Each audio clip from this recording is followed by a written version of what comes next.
Yo, what's going on, everybody? It's your boy Ace here, back with another props video, man. It's 4 in the morning, so I'm gonna try to keep this video like 10 minutes ish. Yesterday, I'll go through the recap right now. Yesterday was our first L day on MLB in a while, man. So sucks, but we've been winning a ton, so can't really complain. Obviously, can't win every single day. It's gambling. We had some pretty bad luck, I won't lie, but that's it happens with gambling. You get good luck, you get bad luck. It's all about it's variance, ebbs and flows with this stuff. So you just gotta stay grounded, stay disciplined.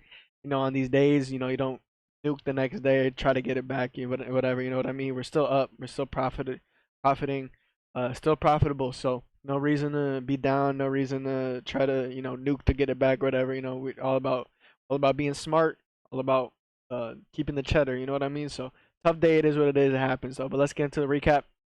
First play yesterday was steal over 5.5 strikeouts, so basically 6+ strikeouts. The write-ups right there, obviously, as you guys can see. So this was the first prop for the day, 1 unit play. This one did end up cashing. He had exactly 6.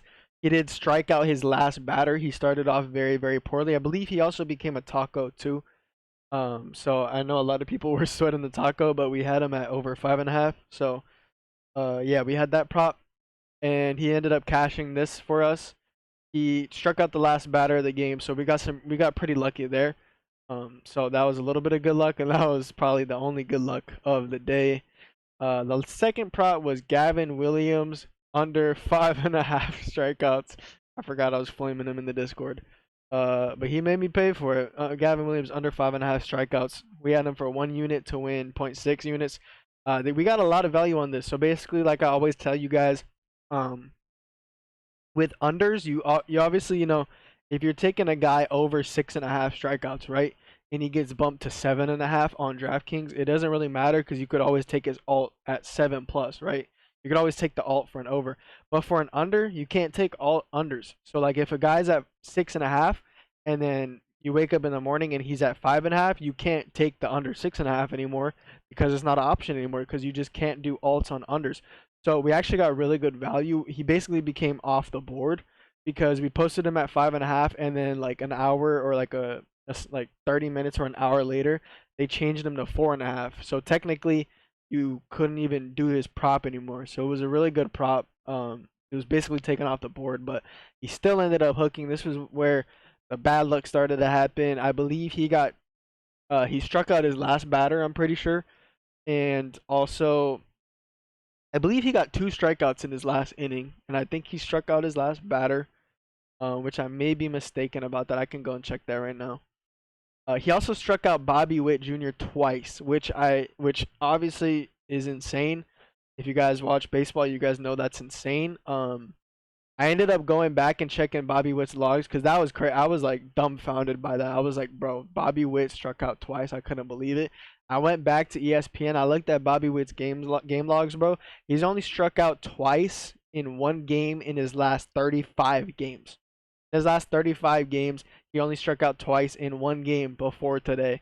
And of course, he does it today twice to Gavin Williams. So that was just super unfortunate, man. But got to tip your cap, I guess, bro, because striking out the Royals that many times is kind of crazy. So, wasn't that any? Okay, he didn't strike out his last batter, but he got 2 strikeouts in his last inning. So he had 4 strikeouts. He looked on pace pretty much the whole game. I think he had 1 strikeout through 30 pitches.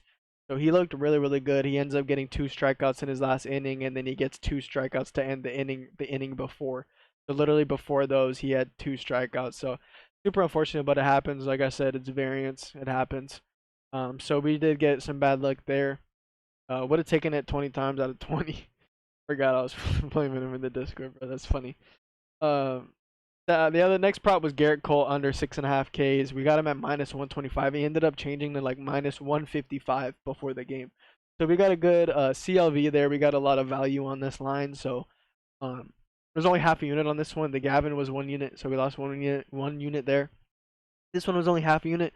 I liked it, but I said it's Garrett Cole. He can have a good game out of nowhere. He's a pretty good pitcher. So I only went half a unit just because of that. He has pop-off potential, obviously. And this was the game where he struck out his last batter to hook. So We had under 6.5 strikeouts, and then with his last batter of the game, he strikes him out, and he gets 7 strikeouts, and he hooks and leaves the game after. So another hook here on the under, which is super unfortunate, but like I said, it happens, but it is unfortunate when it does happen. But yeah, so that one hooked as well. We had Mikolas over 2.5 ERA. This one was super free, so we posted Gibson ERA yesterday. I don't know if you guys saw that prop, but we had Gibson over 2.5 ERA. He ended up with 7 runs allowed, so he soared over. And this is the same matchup. He's playing the Padres, same write-up pretty much, except for the fact that Mikolas is a worse pitcher than Gibson. He allows more runs than Gibson, so it was like the same write-up basically, but an even worse pitcher. So which is better for us, obviously. We had over 2.5 earned runs allowed for -145 odds, and he ended up allowing 4 runs. So cashed very, very easily. So we cashed that one. So that was a cash. We had Mania under 17.5 outs -150 against the Diamondbacks, and he just had a fucking he had like his season best game probably against one of the toughest opponents in the league. He had 11 strikeouts, bro. He only allowed 4 hits, and I think like 3 of those or 2 of those were in his last inning. So he was really doing insanely well until his last inning. So he obviously chalked us there on the under. He had 11 strikeouts. Absolutely crazy. And then what was our next prop? Let's see. Wit 2+ HRR, bro. He goes hitless. Like I said, he struck out twice. He goes hitless till the last inning. He gets a double. So you'd think he's in scoring position, obviously, and they just don't score him. So unfortunate. Bobby Witt has a pretty lackluster game for his standards, I guess. But yeah, so we only went 2-4 yesterday, so it was a pretty bad day. Probably lost like 1.5, 2 units. But yeah, it happens. We've been winning a lot.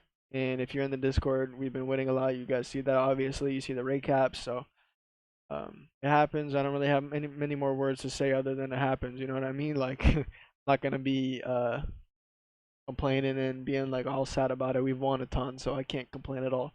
But yeah, it is what it is. So I got 3 props for you guys. I'm going to try to make it quick. I probably won't have write-ups for the 2 hit props because they're hit props. You know, they're kind of not that much detail needs to go into them. I have the write-ups, but it's super late, so I'll just post them with the unit size. But the first prop is going to be a line that's already moved a little bit since I posted it in the Discord. It's going to be Rodon under 6.5 strikeouts for 1 unit -142 on FanDuel. I posted this at 12:15 a.m. so about 4 hours ago. If you guys are not in the Discord, remember guys, I just changed my prices lower so you guys can cop a membership more affordable for you guys. Used to be $25 a month, now it's $20 a month, but your first month is only $10. Only $10 for your first month, so take advantage. If you guys want to join the Discord and DM me, or I just opened a WAP website. So I have a website. The website will be in the description of this video as well if you guys want to join the website and just pay through here. If that's easier for you guys, then go ahead. By all means, do that. You automatically get Discord access right as you pay as well. So like I don't even need to be awake and like add you personally myself to the Discord. I made it to where basically if you pay, you automatically get the premium role in my Discord and you automatically join the premium. So that's actually kind of cool. I actually love that it does that. I don't have to worry about adding people every single month. So that's super cool. And it says $20 a month, which it is 20 a month. But remember, only $10 for your first month. Use code FIRST50 on WAP.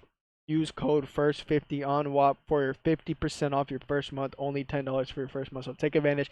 You guys get every single play. We've been making a ton of units this month. Absolutely amazing month. Probably the best month of MLB out of every single month. So even though it sucks that it is ending soon, we got NFL coming up. We got NBA in 2 months. So happy to catch fire right now, right before NFL, getting our units raised up for NFL. So love to hear that. But yeah, if you guys want to make some money, have a good time, catch some good vibes, just chill out. It's always fun in the premium chat as well. Go ahead, check the website out. You read it for yourself, bro. It has everything that you need to know here. 50% off your first month. Instantly get added to premium. Easy, very, very easy. But anyway, yeah, you would have caught this pre-bump value because I posted it at -142 on the under. And let's go ahead and check out what his odds are on DraftKings because they did just bump him on FanDuel. On DraftKings, he is -165 on the under. We got him at -142. And now on FanDuel, he's at minus 156. So we posted him at minus 142, as you can see here. But now he's 156. So if you guys do like the write-up that I'm about to give you guys and you still want to take him at minus 156, by all means go for it. But I'm obviously going to be tracking him at minus 142 because that's what I posted him at on the Discord. So he's cashed this line in 3 straight games and cashed in 67% of road games this year. He is worse on the road at striking batters out than he is at home. He has a 24.1% strikeout rate on the road compared to a 27.7% strikeout rate at home. So his strikeout rate is 3.6% lower on the road this year. This is a road game for him. So he should be struggling a bit more with his strikeouts than he would if it was a home game. So love to hear that as we're taking his under. He's facing the Nationals, who are striking out at the 4th lowest rate versus left-handed pitchers in the last 30 days, 17.2%. So they're barely striking out against lefties. Only 17% strikeout rate against lefties. So we love to see that as we're taking the under. 6 straight left-handed pitchers have also gone under this line against the Nationals. Notable names in there, the 6 left-handed pitchers that went under were Cortez, he had 5. Gomber, he had 5. Sanchez, he had 4. Rogers, he had 2. Harrison, he had 3. And then Chris Sale only had 4 strikeouts against the Nationals. That's obviously the most notable name in this whole list. That's very, very important. Even Chris Sale could not catch this line against the Nationals. He only had 4 strikeouts, and he's one of the best striking out left-handed pitchers in the whole league. He's probably the second best, right behind Screwball. He actually might average more strikeouts than Screwball. I think he does. So I think he's the best strikeout left-handed pitcher in the whole league, and he only got 4 strikeouts, and that was very, very recent. I believe that was like 2 weeks ago. So yeah, that's very good to hear, obviously, as we're taking the under on Rodon. And not much write-up needed after that, really. Just a really, really tough matchup. Obviously, 4th toughest matchup for strikeouts. Other left-handed pitchers recently have not been able to surpass 7 strikeouts. He's worse on the road. Even Chris Sale couldn't get 7 strikeouts, let alone 5, let alone 6. He only had 4. So with all that being combined, I don't really have to write up much more, in my opinion. I feel like that's a good recipe to take an under. I like it for 1 unit, so I'm going to stick with it. It's already been bumped, so I like to see that as well. But yeah, that's going to be the one prop. That's a straight, and then I have 2 hit props for you guys. I'm just going to show them on the screen because it's super, super late right now, 4 a.m. And yeah, it's going to be Rodon under 6.5 strikeouts for 1 unit. Vientos for a hit from the Mets, 0.75 units. And then the Wagon, Vladimir Guerrero Jr. for a hit, 0.75 units as well. I have like 15 props in the Discord right now. So you guys are only getting 3. If you guys want every single prop, you guys want to ensure that you're going to be profitable over a month by tailing every single play and not just a select few that I give it on YouTube. Make sure you guys join the Discord. The link of the Discord will be in the description of this video. Also, the WAP will be in the description of this video. The website to purchase a subscription, $10 off your, Jesus Christ. $10 for your first month, 50% off your first month. Use code FIRST50 right here on the screen for your first month off when you get access through WAP. I'll catch y'all guys in the next video. Hopefully it's a better day. Tough day, but we've been making a ton of money. We've been making a ton of profit. So even if we have a few bad days, a few days of chalk, it is what it is. We'll still be up. So yeah, it is what it is, man. Hopefully we have a better day though. Catch y'all in the next video. Peace.